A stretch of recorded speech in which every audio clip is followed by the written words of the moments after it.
One ought, every day at least, to hear a little song, read a good poem, see a fine picture, and, if it were possible, to speak a few reasonable words.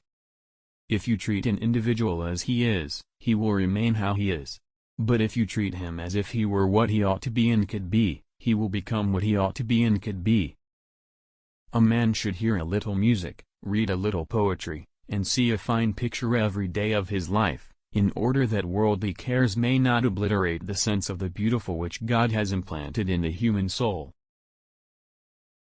Daring ideas are like chessmen moved forward. They may be beaten, but they may start a winning game.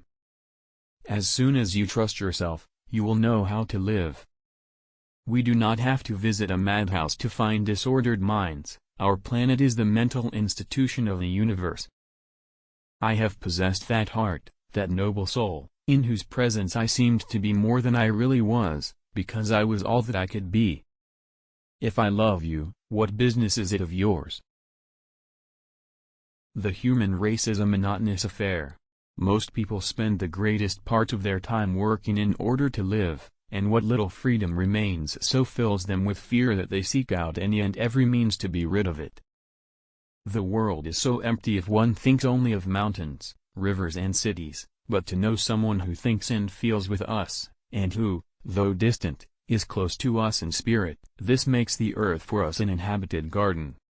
Every day one should at least hear one little song, read one good poem, see one fine painting and, if at all possible, speak a few sensible words.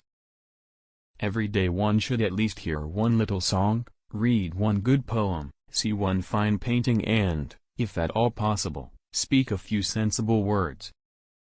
Magic is believing in yourself. If you can do that, you can make anything happen. Life belongs to the living, and he who lives must be prepared for changes.